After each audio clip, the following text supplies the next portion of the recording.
Assalamu alaikum, everyone. Miss, shall we wait for 5 more minutes or should we start? I don't mind waiting 5 more minutes. Koi masla nahi hai. Okay.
Guys, the session has not started. तभी आप लोगों को आवाज नहीं आ रही.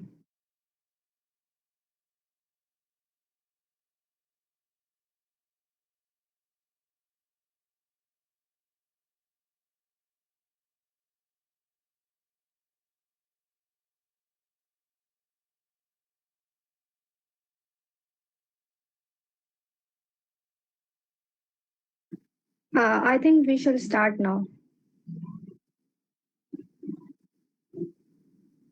Miss, with your permission, I would like to start. Sure. Assalamu alaikum and a very warm welcome to everyone. I will welcome you once again to the third and final day of the webinar hosted by Pakistan National Young Lawyers Association Karachi Division.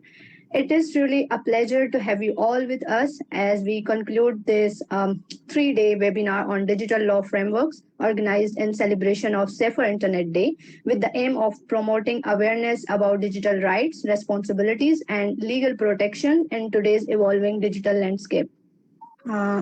My name is Fiza Batul, and I am the president of Pakistan National Young Lawyers Association Karachi Division. Over the past 2 days, we have witnessed timely participation, dedication, and commitment from all our attendees and guest speakers. Despite certain inconvenience from our end, every participant and speaker has shown remarkable resilience, a patience, and a support. On behalf of Pakistan National Young Lawyers Association Karachi and Sindh Cabinet, I sincerely thank each one of you for standing by us and contributing to the success of this webinar. Pakistan National Young Lawyers Association is a student-led organization with lawyers, advocates, and barristers and our mission is to promote academic initiatives and to help re-establish professionalism within Pakistan's legal community. And we believe that strengthening academic discourse is essential for shaping responsible and competent legal professionals, and this webinar is part of that commitment. And since we have been receiving numerous messages from students regarding the procedure for reporting cyber crimes, we understand how important this issue is. And to address this concern, Advocate Muhammad Ali, our finance secretary, will briefly guide you on the process and relevant reporting mechanism after this webinar. And today we are honored to have with us our respected guest speaker, Ms. Duaa Najam. And to be honest, she truly needs no introduction because over the past 2 days, you have witnessed her academic intellect, clarity, and unwavering support throughout this webinar. And we are sincerely grateful for her valuable insights and continuous encouragement. So without taking much more of your time, I would now like to hand over the platform to our esteemed speaker, Ms. Duaa Najam. Ms. The platform is yours. Thank you so much, Fiza. It means a lot, and you have been amazing as well, and your team. And I'm so happy that we've reached to day 3 now. And yes, and welcome back, everybody. Assalamu alaikum. And today we're gonna hopefully end our 3-day webinar with digital governance in Pakistan. So yeah, I know we covered in day 1 the digital frameworks regarding data protection, privacy laws, and cybersecurity law. Day 2 was focused morely on cybersecurity and its laws. And I wanted to conclude the webinar in regards to digital governance in Pakistan, because I know yesterday was mostly focused towards individual responsibilities. Day 3, I just want to focus more on our government and governmental responsibilities, as well as e-commerce, which has a huge part in Pakistan as well. So yeah, with that, I just want to start the presentation.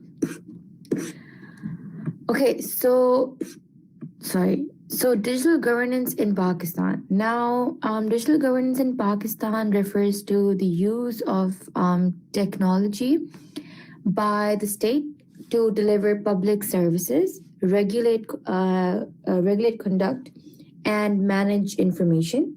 Over recent years, government institutions have increasingly relied on digital platforms, online portals, and biometric systems to improve efficiency and accessibility. So, excuse me. So, digital governance in Pakistan can be said that that we have different platforms regarding governance in, especially in Pakistan, which is over public services and different institutions, and also growing online platforms. I know a lot of people in Pakistan do a lot of e-commerce and online freelance work as well. So that also comes under the ambit of digital governance. And while these developments offer clear benefits, they also introduce complex legal questions related to accountability, transparency, and the utmost protection of individual rights, which is very important if you think about it. Although digital governance in Pakistan is growing and our platforms are also growing, it's very important to understand the transparency that they need to provide and the protection for each individual who is working on those platforms or is using those platforms for their own personal benefits. Okay, moving on. Sorry. The state use of digital systems. Okay. So, sorry. Okay. Can you guys see my screen? I don't know. Fiza, is it visible? Yes, Miss. Okay. This is. Okay, great. Yeah. So as I was saying, sorry. So In Pakistan, digital governance is visible in areas such as identity verification, taxation, and regulatory compliance systems, as well as social welfare programs. And also, as we've mentioned in a lot of in day one and day two, that institutions such as NADRA maintain extensive databases containing sensitive personal information and biometric information as well. Sorry. Um, Sorry. Yeah. So the scale and centralization of this data makes legal oversight, security safeguards, and clear accountability mechanisms essential to prevent misuse and abuse. So, to sum this slide up a little bit, I'm going to make it a bit easier.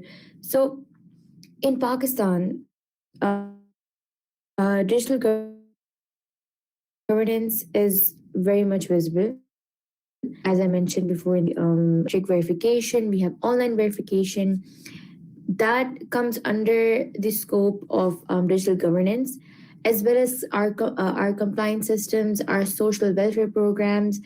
They all come under digital governance, and also anything that is in regards to databases that is being held by the Pakistani government or any institution comes under digital governance. And the scale and centralization of this data is very important in terms of understanding that we need to make sure that the legal oversight is done correctly for these databases and for digital governance platforms. Sorry, and to make sure that we don't have any kind of misuse or any kind of abuse of this data. I think it's going to be a bit more clear as we move on to the next slide. Legal risks of digital governance. So, the expansion of digital governance raises serious legal concerns regarding data security surveillance and misuse of personal information. Now, I remember that I had a question, I believe, on day two from somebody that I was answering in our Q&A session, and it was regarding this. And I believe it's a very fascinating topic in terms of digital law. And when you talk about digital law, digital governance is something you have to talk about. And the main question that always arises is, okay, so we have these different platforms by our state, by our government, who tend to look over and help and like aid in our daily use. But what happens when they exceed or when they cross that boundary? What happens, like, who is going to be looking over that? Like, how do you protect your personal right to not be looked after, to not be looked over, to not to have some kind of privacy? Which was a very good question, I believe. And the answer to that, again, as I mentioned on day two as well, was consent.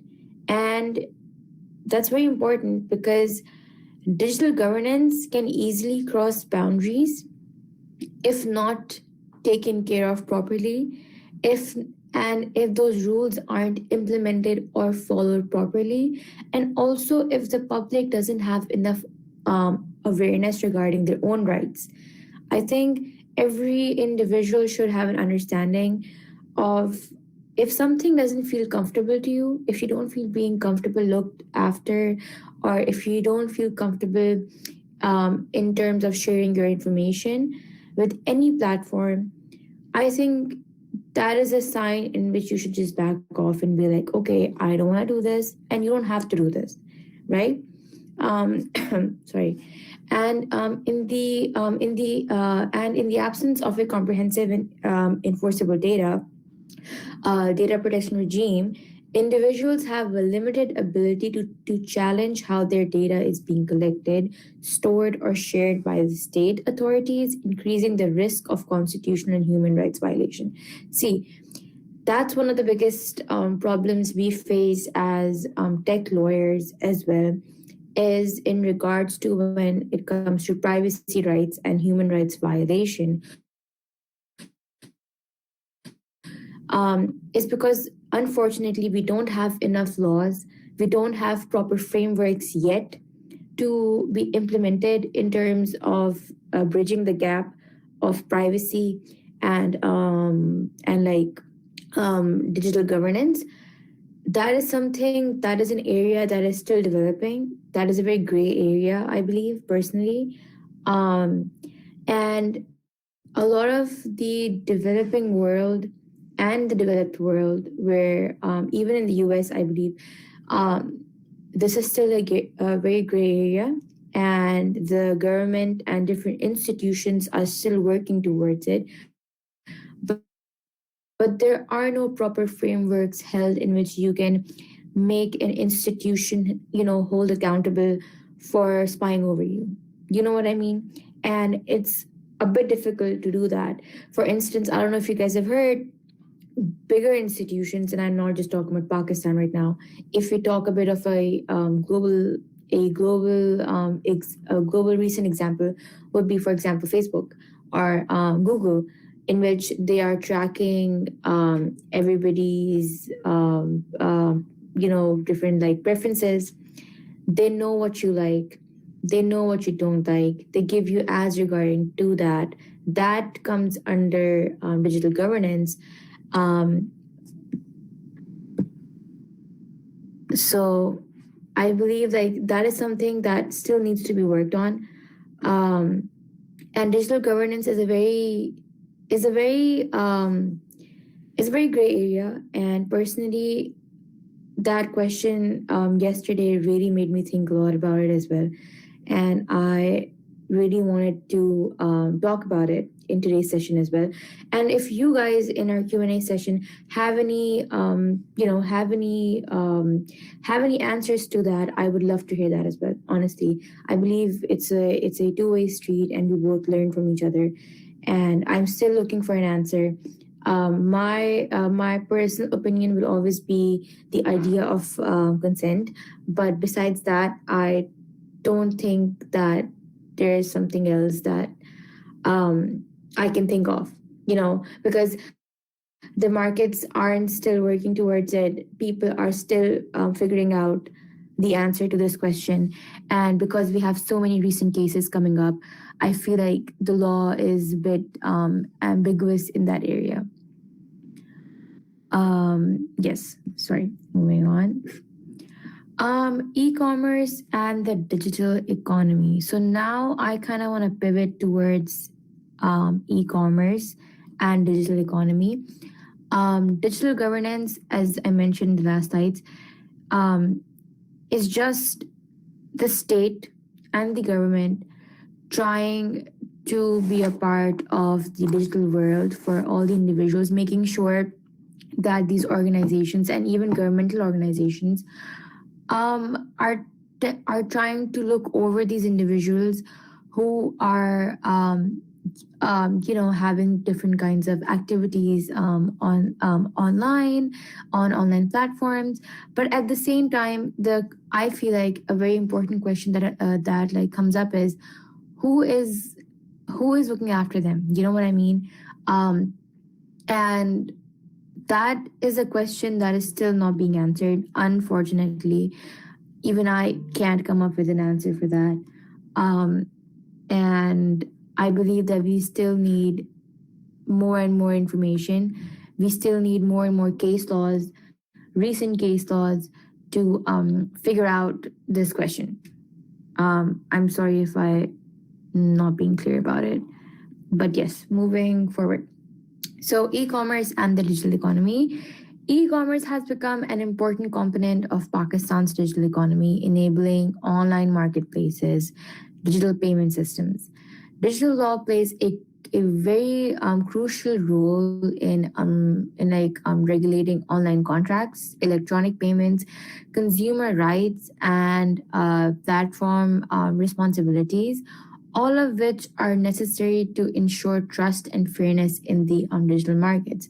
Now, I'm pretty sure you all might have come across a lot of e-commerce platforms in Pakistan, especially. To name a few, I on the top of my head, I think I know about like Fiverr, and other there are like a lot of freelance platforms as well that people use. Um, so I know that it's a very crucial part of Pakistan's digital economy, as we have a lot of our online labor, as I like to use this term, because a lot of companies in the US and the UK, they actually outsource a lot of their employees from Pakistan, for in terms of like remote work. That also comes under e-commerce and our digital economy.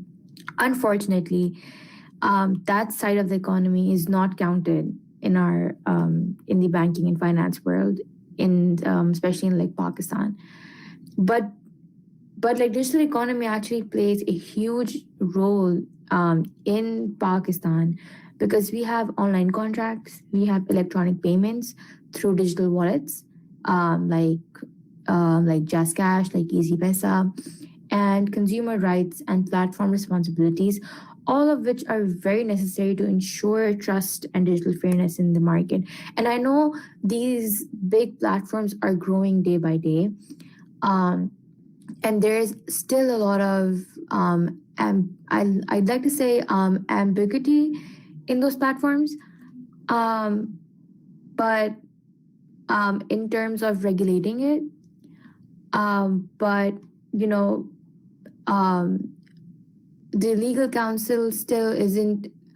For instance, if I talk about a company like Telenor, Easy Pesa, or Jazz Cash, I know that their legal counsel, they don't have a particular legal counsel for Jazz Cash, because fintech doesn't really count under digital laws in like Pakistan. They need to be backed up by a microfinance bank. So that's where I always question where digital governance comes in, and e-commerce, and digital economy comes in. It's like we need lawyers for those kind of platforms. We need like digital lawyers for those platforms, and not lawyers, and like not like banking lawyers. You know what I mean? And moving on, regulatory gaps in digital commerce. So, despite rapid growth in online business activity, Pakistan continues to face regulatory gaps in digital commerce. Um, that's a very unfortunate fact, actually, because there's not much to say in like regards to that part, because we still don't have proper laws in place for digital commerce, and it's quite unfortunate, because people want to learn more and more on who's actually regulating these like big like platforms, but we still need to make those frameworks in our own country for these kind of platforms, and consumer protection mechanisms remain weak, and platforms accountability is actually quite limited, and jurisdictional challenges often arise in cross-border transactions, as I mentioned, when companies from the US or the UK, when they hire employees from Pakistan. That is where we face a lot of challenges, is because we don't have proper consumer protection mechanisms in place to protect those employees who are working remotely from Pakistan for these big companies abroad, right? And that does come under e-commerce, or if you are on a freelance platform like Fiverr, you don't have proper protection, because we don't have proper protection laws in like Pakistan for these kind of roles. And personal protection. Okay, so personal data protection reform. So there has been a bill proposed to seek and to regulate the processing of personal data, provide individuals with rights, and impose clear obligations on organizations. But it hasn't been implemented, and if it does, it would mark a significant shift towards aligning Pakistan's legal framework and with international data protection standards. But it hasn't, unfortunately. And I know I've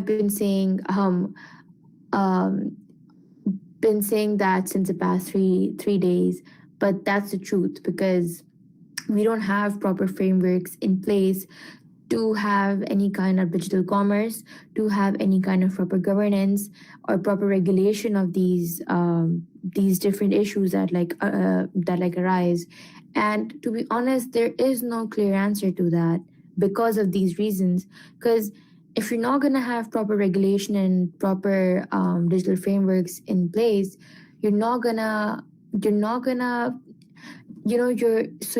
have you're not gonna have fair and proper transactions online or like on these like different platforms. And a lot of misuse can be done, which is being done actually, unfortunately a lot. And there is no proper reporting mechanism either.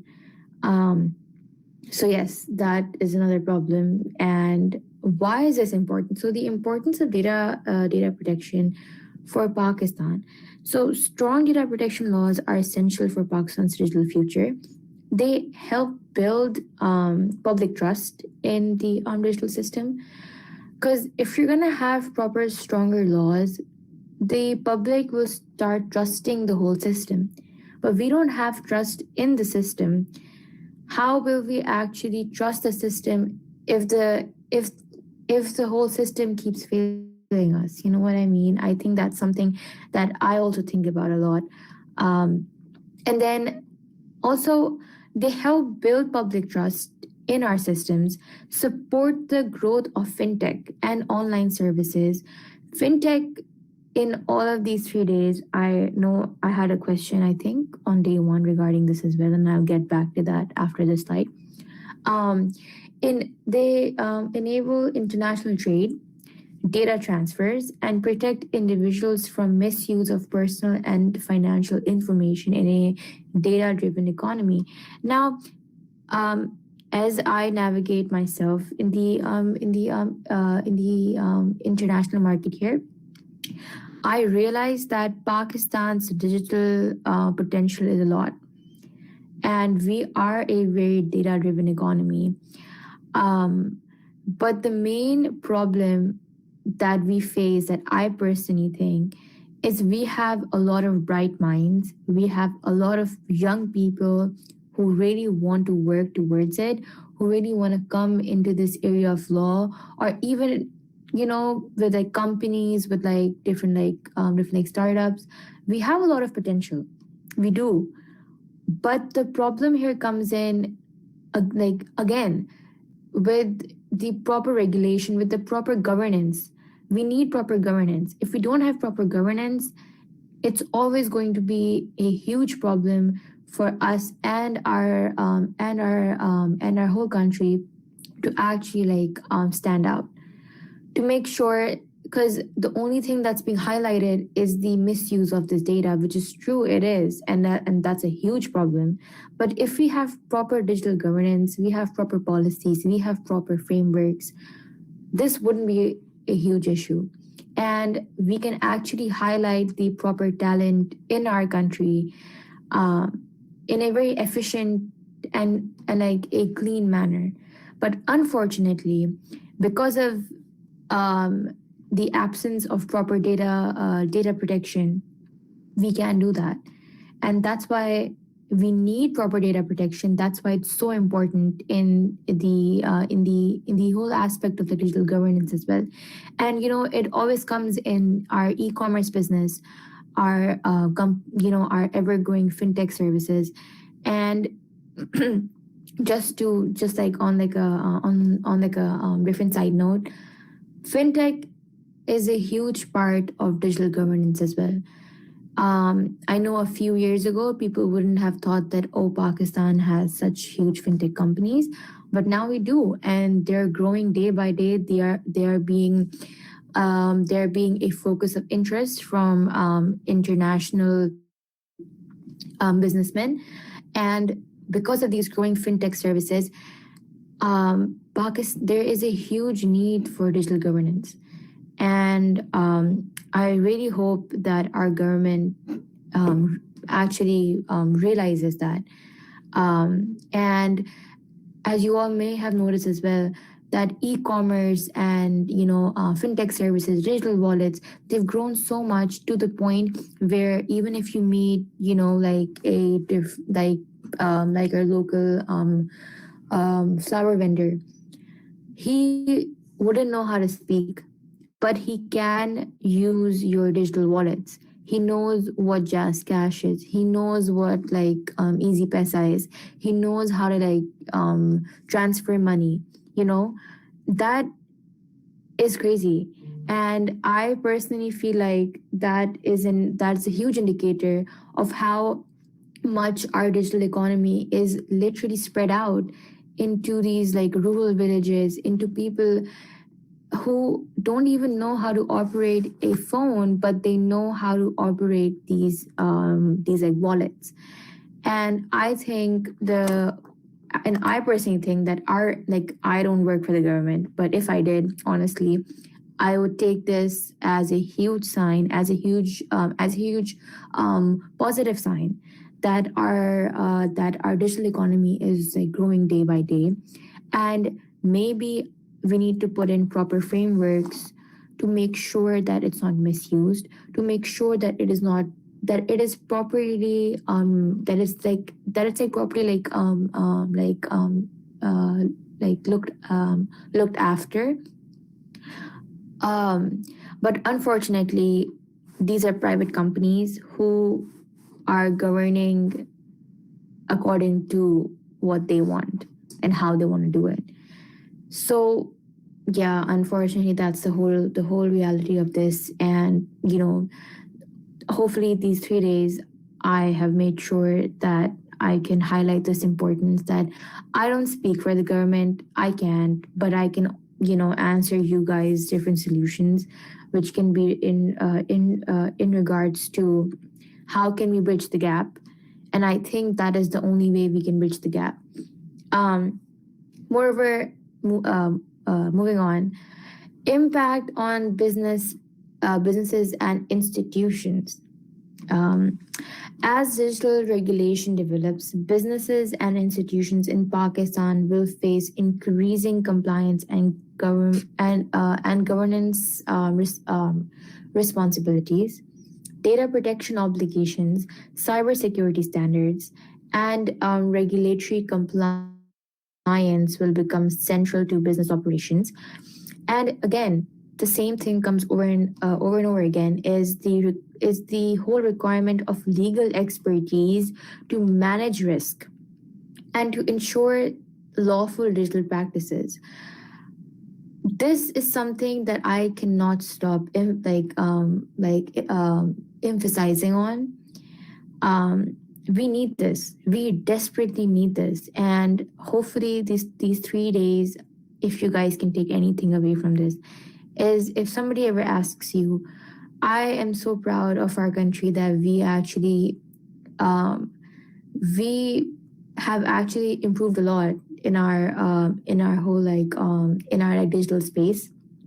But the only thing that we lack is this. We need legal expertise to manage these risks. We need to have proper lawful digital practices. We need to have proper digital governance. We need that. We desperately need that. So we can come on the whole. So we can come on to like the global stage and show the world we're not behind, and we're not. When I came here in the US, I remember, and I was working with different lawyers. everybody was so shocked when they heard that, oh, we have these companies, we have people working on like digital platforms. And I was like, I don't know why people underestimate that. And I was like, no, we do. We have a huge growing population, and not just educated, but people who don't even have means to make, their day-to-day bread. They know how to use this. They know all of this, and they are working on it. And it's just about time that our government understands this part, and that we desperately need some kind of legal frameworks and proper digital governance. Um, yes. So, role for of lawyers in digital law.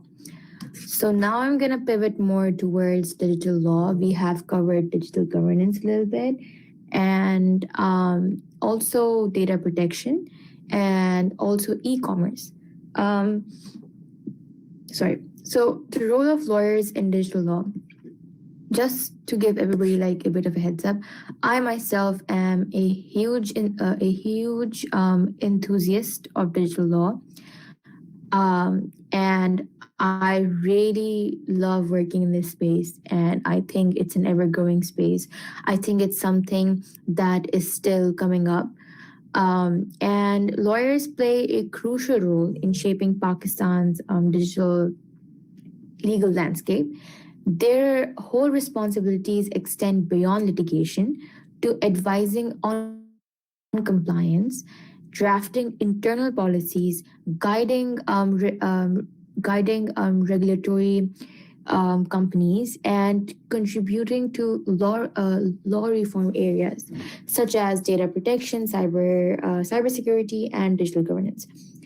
And just to expand more on this,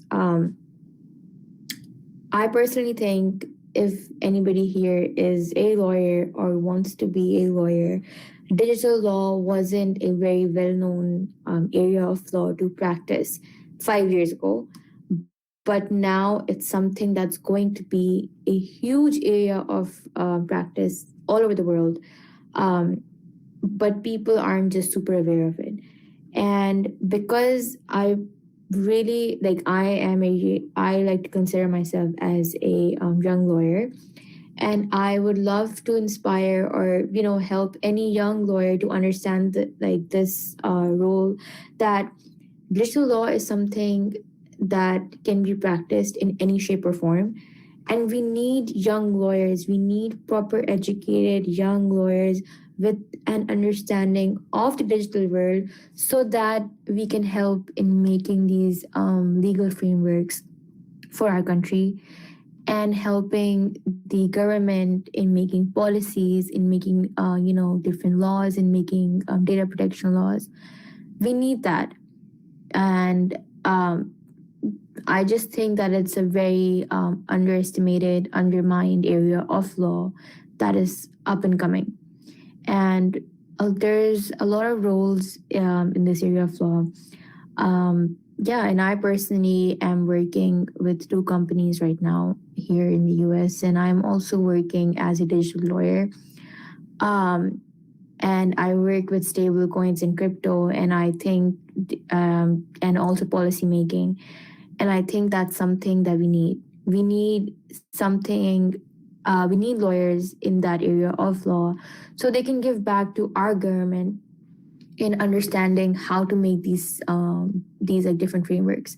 We need expert lawyers, because who's gonna do that job if not us? And opportunities for young lawyers. I think digital law offers an expanding opportunities for young lawyers in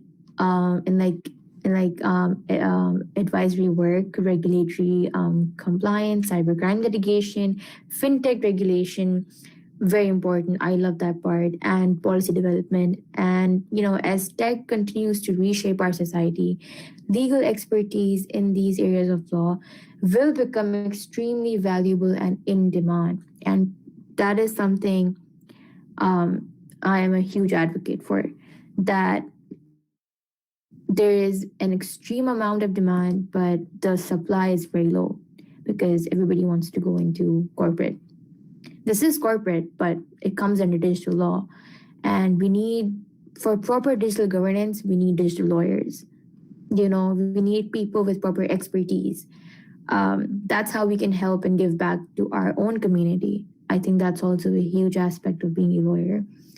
And challenges for the legal system. Now, Pakistan's legal system, as we all are very well aware of this fact, that faces different challenges in responding effectively to rapid tech change. We have outdated laws. As somebody asked me on our day one Q&A, we have limited technical expertise, and we have the lack of judicial specialization. That, again, I keep on forcing this over and over again, and I just hope that somebody understands this part, that we need proper specialization. So to fix our digital governance, to fix our system, to fix our cybersecurity laws, we need proper people in power who understand the system, who can make different policies and different frameworks, which can help the system and our people. That's how we can change. That's my biggest takeaway, honestly. And the future of digital law in Pakistan will likely focus on strengthening data protection enforcement, regulating our emerging tech, such as AI and digital finance, which is e-commerce and Fintech, and improving cybersecurity standards and balancing innovation with constitutional rights and public interests. And final reflections is that digital law is not merely a technical area of practice, but a core component of governance. Digital governance cannot be done without proper understanding of digital law and rights, protections, and its economic development. Pakistan's ability to navigate its digital future will depend on strong legal frameworks and the active role of lawyers, policymakers, and institutions working together in understanding our digital law, our data protection law, our privacy law, our cybersecurity law. We need proper understanding for proper policy issues and to actually make internet and the whole digital space a much more safer space for everybody to use, because that is everybody's right. And I believe that is something that that needs to be worked on. And yes, although we do have digital laws in place, but again, I'm going to emphasize it one last time, that those aren't effective enough. Those aren't properly implemented. We need proper effective laws. We need proper implementation. And that only comes from having your proper digital experts, people who understand the whole space from inside and out. We need experts who understand these things properly. That's how we can have these laws properly in action. Because I can always say yes, we have bills, we have laws, right? But if you actually see the rate of their implementation, it's not that nice. It's not that great, and we have more complaints than in terms of saying that and there are so many people that don't even that can't even complain about it, because again, we don't have those kind of proper frameworks. We do have them, but they're not as effective enough as they should be. That's my bottom line to all of this. That yes, we do have them, but they're not as effective as they should be in helping people out. Yes, so we need proper digital lawyers to actually help our digital space, and hopefully, I was of some help in making everybody understand that. And pardon me, I myself am a young lawyer still navigating this space. So yes, thank you so much. And yes, hopefully these 3 days worked out for you. I know they're super less in understanding digital law as a whole. And again, I am not um, super. I cannot know everything because it's a ever growing space. As I always say, that things and news in like they change every second um, in regards to like this digital space. So yeah, and I can help as much as I can, and I'm trying. But thank you so much, everybody, and it was a pleasure having you all. And thank you for the Pakistan National Young Lawyers Association for granting me this opportunity because you guys were amazing. And yes, and hopefully we can have some digital lawyers after these 3 days of the workshop in helping our government. But yes, you guys were amazing. Thank you so much, everybody. Thank you so much, Miss. Thank you for such an incredibly insightful and engaging session. And we deeply appreciate your expertise, clarity, and dedication in delivering this wonderful webinar on digital law frameworks. Thank you so much. And we surely going to have some digital law lawyers. Before we open the floor to the questions, would you like to summarize this 3 days workshop in just few lines, if possible for you? I would love it. In just a few lines, I would like to say, first of all, thank you everybody for actually, listening to me. It's not fun listening to somebody talk for an hour. I totally understand that.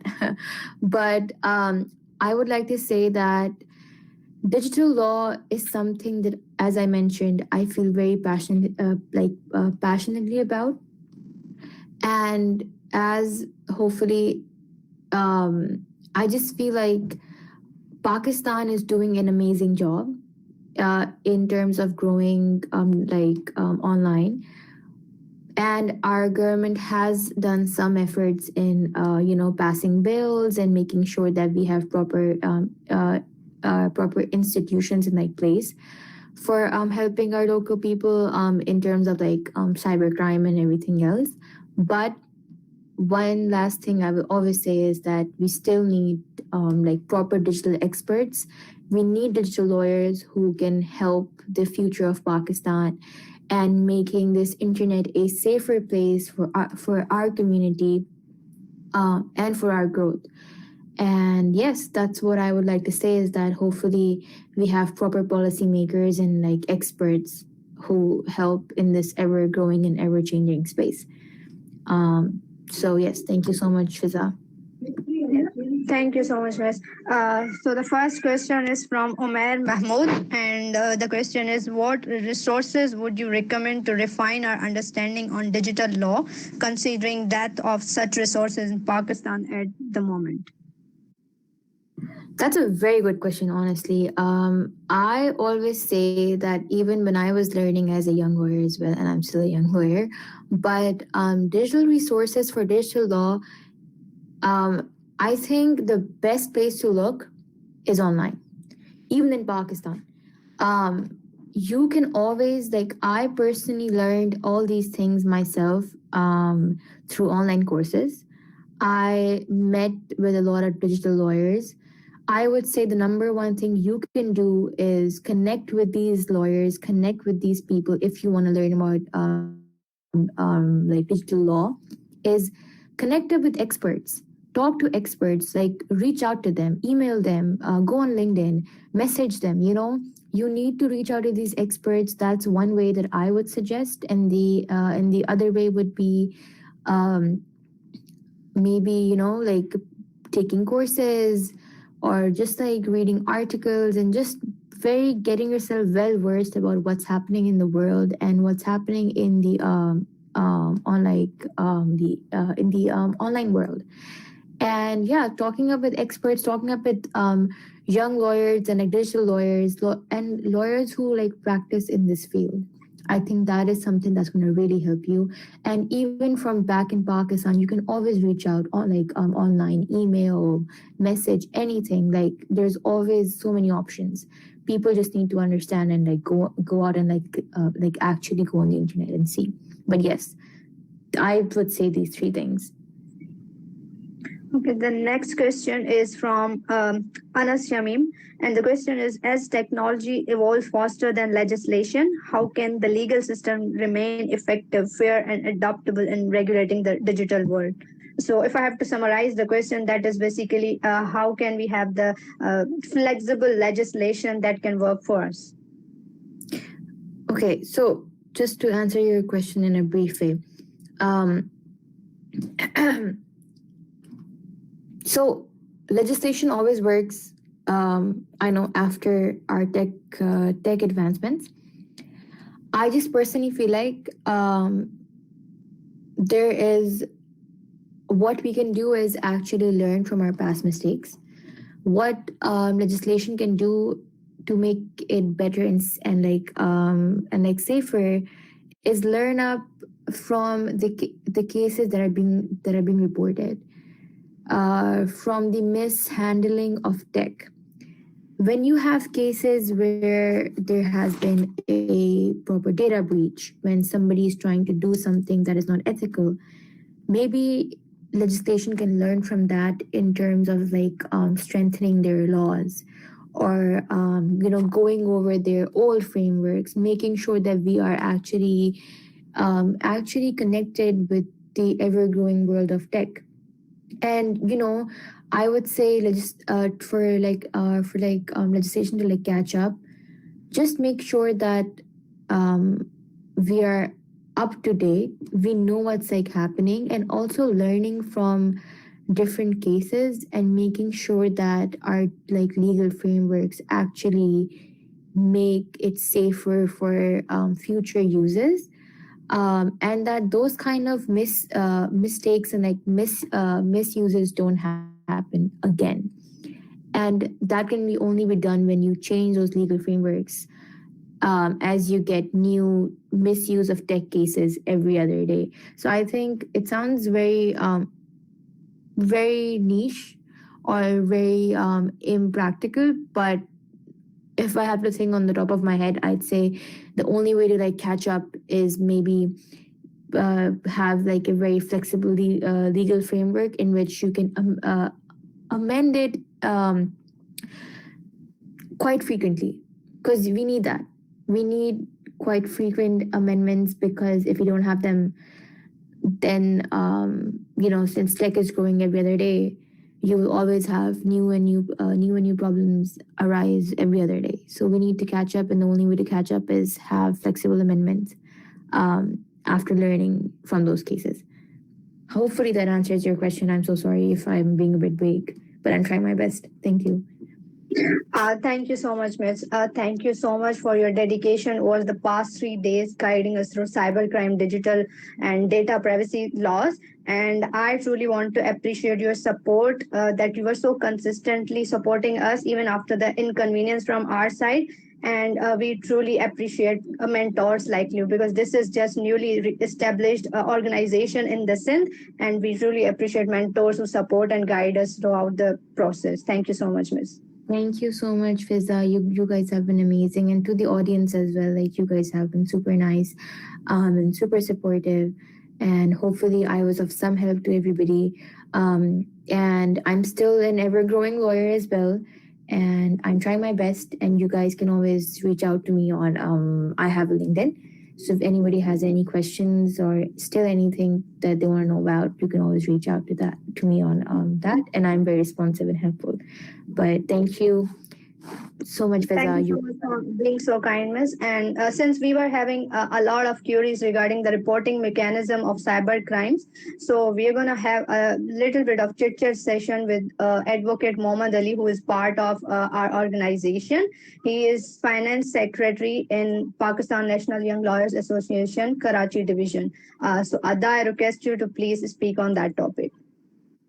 Thank you so much, Miss, for being with us. Thank you.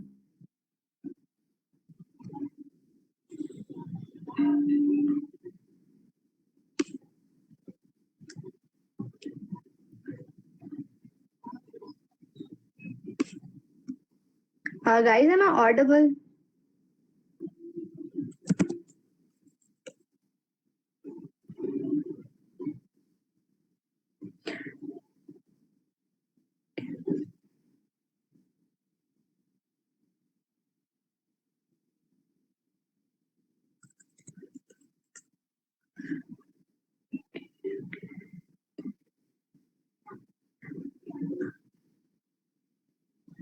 Mahin, could you make Ada Ali co-host, please?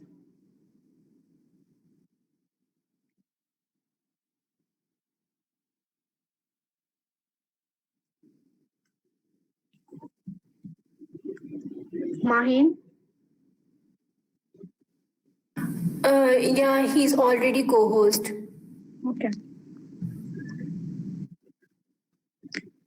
Ada, you can open your mic. Assalamualaikum everyone, and welcome to day third of our online webinar. Thank you all for joining us today. This is Advocate Mohammad Ali Kalwar, and I'm really glad to see you all here. Over the past sessions, we have discussed important topics, and today I'm excited to talk about a very important topic, that is the procedure for filing a complaint in cybercrime. In this session, I will guide you step by step on how you can properly file a cybercrime complaint, what documents or evidence you need, where to submit your complaint, and what to expect after filing it. My goal is to make sure that by the end of this webinar, you clearly understand the complete process and feel confident taking action if needed. We'll have a question and answer session at the end. So please feel free to drop your question in the chat box as we go along. Let's get started. तो जो हमारा topic है आज का कि procedure to file cyber crime complaint in Pakistan, कि अगर कोई भी बंदा कोई ऑफेंस कमिट करता है जो कि साइबर क्राइम में फॉल करता है, तो उसकी कंप्लेंट कैसे फाइल की जाए, उसका मैं आपको प्रॉपर प्रोसीजर बताऊंगा। अगर किसी को कोई भी क्वेश्चन हो तो वो लास्ट में पूछ सकता है। तो सबसे पहले ये है कि अगर कोई भी बंदा आपके साथ ऑफेंस कमिट करता है और आप उसकी कंप्लेंट फाइल करना चाहते हैं, तो वो कैसे करेंगे। फॉर सपोज अगर आपको आपके साथ साइबर क्राइम के अंदर कोई फाइनेंशियल फ्रॉड होता है आपके साथ, या कोई आपकी प्राइवेसी आउट होती है, या स्टीलिंग आइडेंटिटीज हो जाती हैं, वायलेटिंग आपकी प्राइवेसी वायलेट करता है, तो उसकी आप साइबर क्राइम में कंप्लेंट कैसे फाइल करेंगे। तो सबसे पहले तो मैं आपको ये क्लियर करना चाहता हूं कि पहले तो हमारे पास Federal Investigation Agency FIA cyber crime wing होती थी, जहां पे हम साइबर क्राइम के में जो फॉल करते थे ऑफेंसेस, उसकी कंप्लेंट वहां फाइल करते थे। अब 2026 के पास हमारे पास एक पाकिस्तान की गवर्नमेंट ने एक डिपार्टमेंट बनाया है और उसका नाम है national cyber crime investigation agency. वहां पे हम जाके कंप्लेंट फाइल कर सकते हैं। तो कंप्लेंट फाइल करने का प्रोसीजर क्या होता है, पहले तो हम ऑनलाइन कंप्लेंट फाइल करते हैं। अगर हमारे साथ फॉर सपोज आप देखें, अगर हमारे साथ फाइनेंशियल फ्रॉड हुआ है तो हम ऑनलाइन कंप्लेंट कर सकते हैं। उनकी ईमेल है helpdesk@nccia.gov.pk। पर मैं ये रिकमेंड करूंगा कि आप ऑनलाइन कंप्लेंट नहीं करें, क्योंकि बहुत सारी कंप्लेंट्स आ रही हैं उनके पास NCCIA में, तो उनके पास टाइम नहीं होता कि आपकी ऑनलाइन कंप्लेंट चेक करें। अगर वो चेक भी करते हैं तो वो आपको कहते हैं कि फिजिकली आप कंप्लेंट लेके आए। तो मैं ये रिकमेंड करूंगा कि आप अगर कराची के हैं तो NCCIA कि कराची के दफ्तर चले जाएं, इस्लामाबाद में भी हैं, फैसलाबाद में भी हैं, सक्खर में भी हैं। तो मैं रिकमेंड करूंगा कि फिजिकली आप कंप्लेंट फाइल करें। तो कंप्लेंट फाइल करने का प्रोसीजर ये होता है कि सिंपली आप एप्लीकेशन लिख दें to the deputy director NCCIA Karachi, अगर आप कराची को लिख रहे हैं। ऐसी इसी तरीके से अगर आप फैसलाबाद को लिख रहे हैं तो फैसलाबाद, सक्खर, इवन दो किसी को भी आप कर रहे हैं। उसके बाद कंप्लेंट फाइल करने के बाद हम जाते हैं उनकी कंप्लेंट डेस्क पे, वहां पे हम कंप्लेंट फाइल करके आते हैं। फॉर सपोज आपने फाइनेंशियल फ्रॉड के ऊपर कंप्लेंट फाइल करनी है, तो आपने जो है NCCIA के डेप्यूटी डायरेक्टर को और सब्जेक्ट में देखना है कि मेरे साथ फाइनेंशियल फ्रॉड हुआ है। उसके बाद जो भी है सील कर देने के बाद आपने जो है complaint, give me 2 minutes, just 2 minute.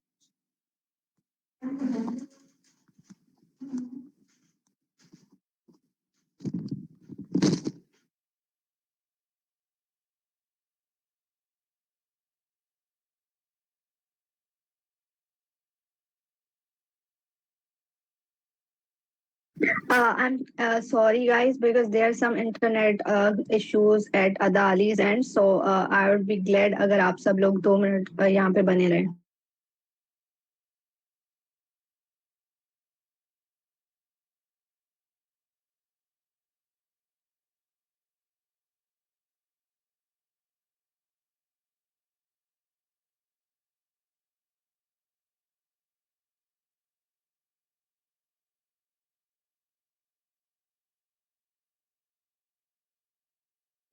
अच्छा, if any one of you is wondering कि NCCI का इंस्टीट्यूशन कहाँ पे है एंड कहाँ पे जाके आप फिजिकली रिपोर्ट कर सकते हो, तो इट्स इन जोहर, जो Darul Sehat I believe hospital है उसके नजदीक. You guys go can go and physically and report there if any one of you is facing cyber crime.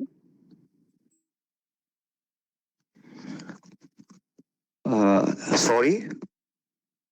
Other you can continue. Yes.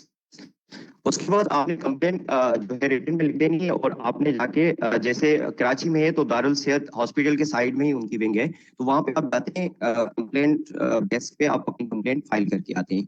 वो आपको डे वन पे एक complaint receipt पकड़ा देते हैं कि आपकी कंप्लेंट फाइल हो गई है. कुछ दिन में आपको मैसेज आ जाएगा जो कि आपकी कंप्लेंट इंक्वायरी में कन्वर्ट हो जाती है. तो 2-3 दिन के बाद किसी भी डेप्यूटी डायरेक्टर जो होता है, किसी भी इन्वेस्टिगेशन ऑफिसर को वो कंप्लेन आपकी मार्क करता है. तो 2-3 दिन के बाद आपको मैसेज आ जाता है कि आपकी जो कंप्लेन है वो इंक्वायरी में कन्वर्ट हो गई है.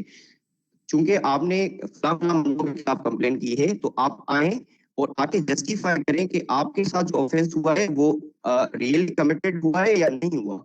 तो आपको फिर 2-3 दिन बाद जाना पड़ता है, उस इन्वेस्टिगेशन ऑफिसर से मिलना पड़ता है और वो आपसे क्वेश्चन आंसर करता है. आपने उसको जस्टिफाई करना होता है कि हाँ भाई मेरे साथ ये ऑफेंस कमिट हुआ है.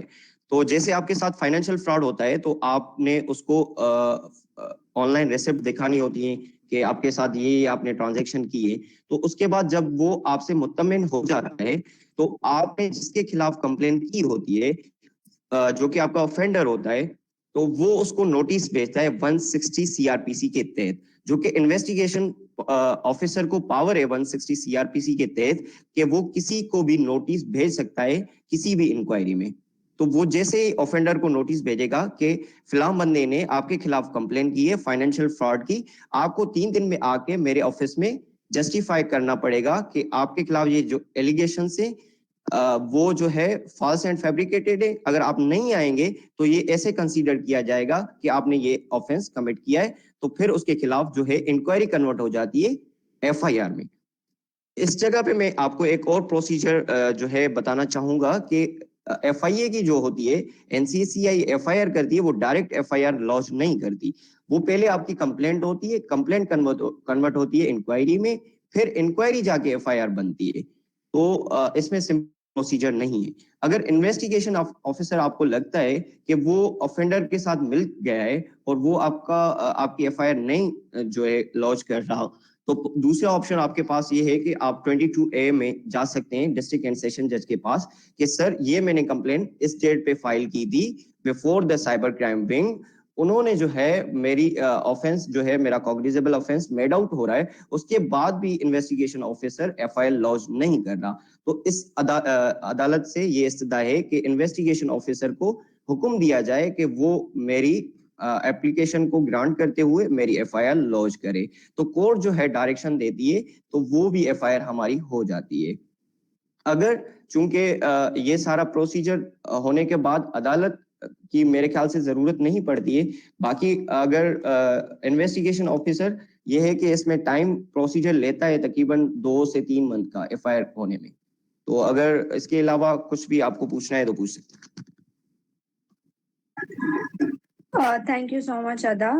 I think सबको clarity है, and I actually want to thank all of the participants for their resilience, active engagement, and motivation. Your support inspires us to put in greater efforts and continue organizing such awareness-driven initiatives. And I would like to share that we are students as well, learning, growing, and evolving together with you. So the support of our mentors and participants means more than us which cannot be described in words. So as we conclude, let us promise to work towards creating a safe internet for everyone, building safer digital spaces, and respecting the digital privacy of those around us. So with that note, Allah Hafiz and Pakistan Zindabad.